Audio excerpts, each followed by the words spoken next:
Okay, welcome to the third part in the editing tutorial where we're actually going to be animating using the AnimAll add-on. And if you haven't added that to your at-home computer, you can go into edit menu, preferences, and click on the add-ons tab, and then scroll down to the animation category. The first one is AnimAll, and just click the checkbox to activate it.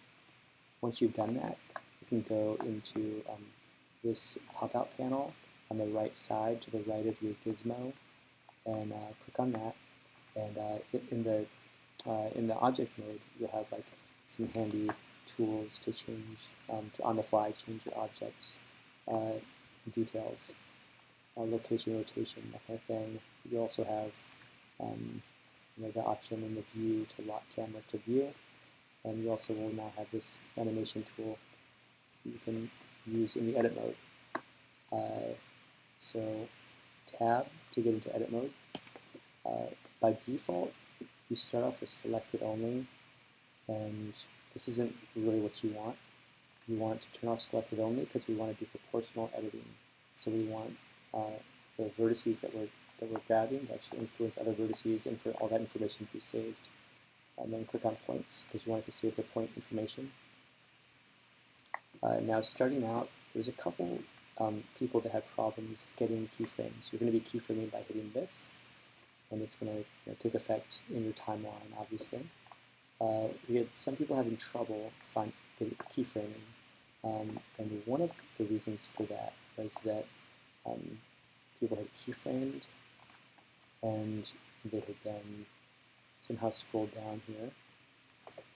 And another reason, strangely, was the object had been deselected in object mode, and they went in here and tried to insert a keyframe and it didn't happen. That was a little surprising to me, because usually it's presumed you have the object selected in order to be able to select it in object mode. As in object mode, or in edit mode. Because remember, in edit mode, you're only able to, you're kind of like inside the protective packaging that exists in object mode that kind of protects the object and protects the kind of processing and computational complexity. So you can just kind of move things around, but edit mode kind of gets into that container. So if you're having trouble getting those keyframes to appear, try those two things. Scroll up and then back out using tab, or this drop-down menu, and making sure that your object's selected, and then going back into edit mode. And then once you're in there, you should be able to get some keyframes. Yeah, the animation. So I'm going to start here. One thing that I like to do, and consciously, is add some complexity to my object here, because right now there's only a few vertices in the legs. I want it to be able to walk around a little bit to animate it. We're going to try to just animate some kind of action. I'm thinking he's going to like walk around, maybe sniff the ground a little bit, or just walk cautiously, creep around. And we're going to try to add some anticipation as well. But there's not much that can move here. I want the legs to bend. Right now they only have very few vertices, so I'm going to select everything. And I can do that to select it all. But wait, I haven't selected everything because that drag and drop doesn't take into consideration the vertices in the back, or the faces in the back, or whatever. So I turn on my X-ray mode, and now I select and I get everything. I can also always hit A to select everything in my mesh. And I'm just going to try to, let's see if this works this time. I'm going to try to subdivide a couple times. Let's see, two times. The problem here is that if I do it too many times, AnimAll is going to have a little bit of trouble dealing with all those vertices. So I think with two subdivisions I'm safe. Let's see if I can insert a keyframe now and be safe. Okay, it took a second. It already worried me a little bit. I want it to be instant, but not too bad. So it added a keyframe. I'm going to try to creep around. So, one other thing to think about is I've built my mesh out of these separate parts, and I haven't spent the time actually attaching them physically to one another. It's not entirely necessary to do so. It's a pain in the ass to do it. So I'm going to just select some piece here. I'm going to use my proportional editing to have it move around. Let's see. Why don't I make it walk forward a little bit?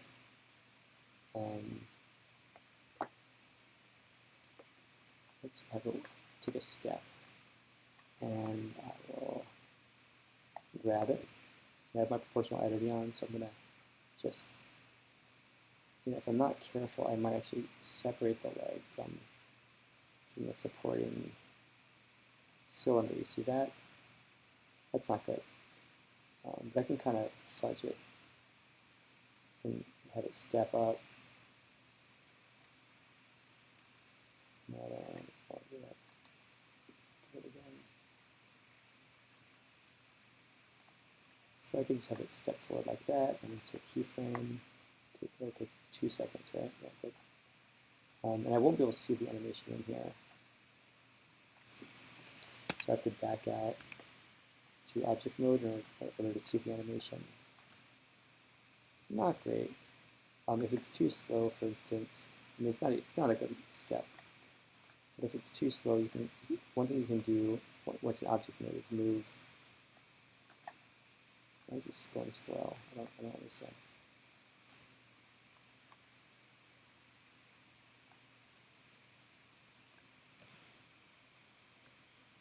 You can move that around to change the speed. And I'm going to move it actually back a little ways because I want it to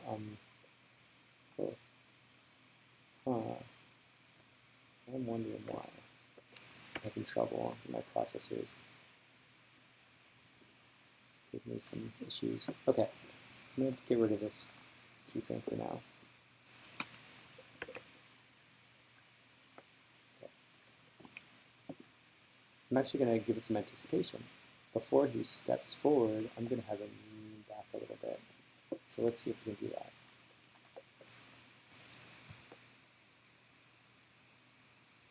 Let's have him really lean back. Then I'm changing the amount of influence by scrolling my scroll wheel. Look at that. That's starting to look like some kind of thing, some kind of creature. So then when I do that, I'm gonna back up, kind of wind up to my motion. I'm gonna project my whole body forward a little bit. And then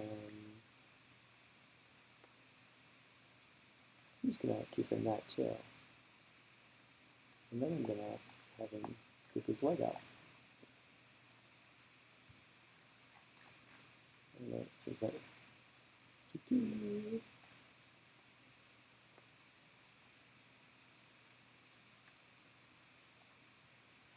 This leg up too. Let's have him move the whole body forward a little bit, and then his leg a little more.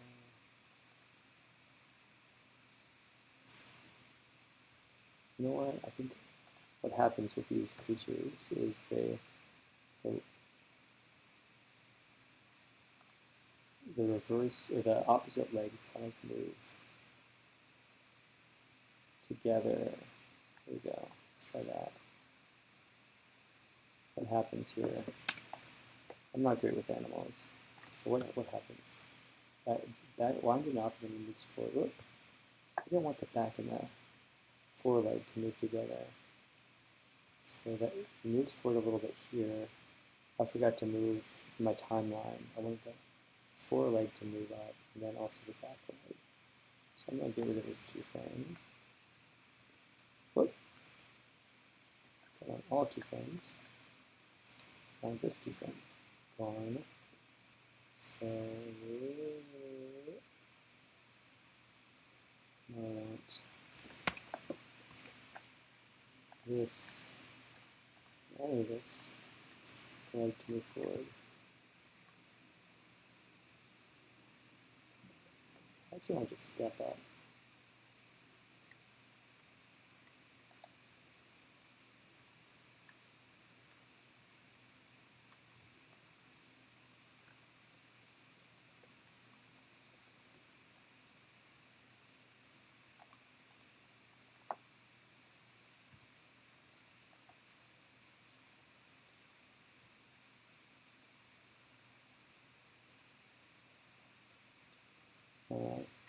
to really be more scrupulous about getting to my standard views, because that's pretty bad.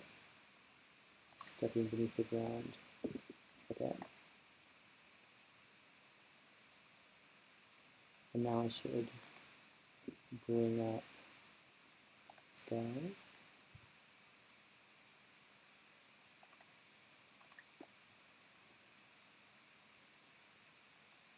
And then go forward a bit. And have him bring his head down. How does that work? Does it look like something? No.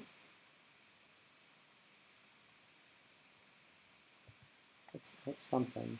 And you can see things are getting really wonky. The whole model is getting distorted. Now, this is not the way to animate if you want to maintain a kind of coherence of your model throughout. But you can, if you get this thing completely crunchy and messed up, you can go back and copy and paste this keyframe, get back to the original, and things will get back into shape. But I'm going to teach you guys another way to animate within edit mode that will maintain the creator integrity to things. This is just a faster, more intuitive way, I think, to edit in edit mode. So let's do a couple more, and then we'll be done with this. But you can do whatever you want in this edit mode. Continue on. Ugh.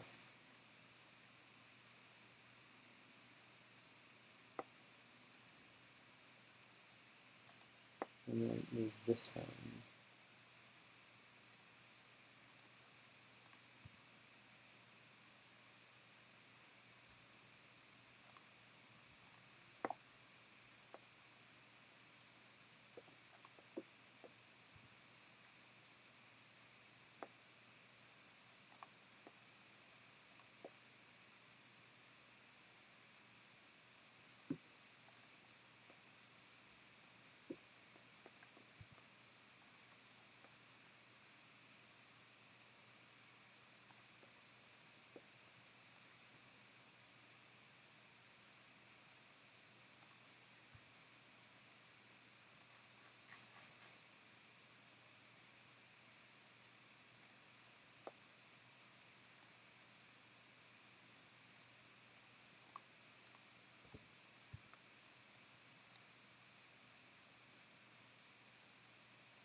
Okay, I think this is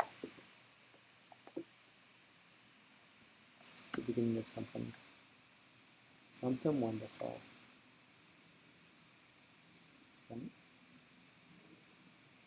He's starting to walk. He's alive. So that's something. I'll walk.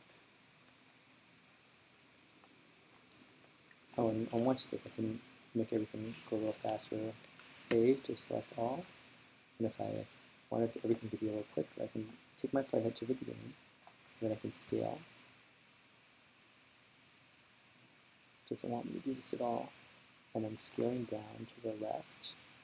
And I think that's going to make everything happen a lot quicker.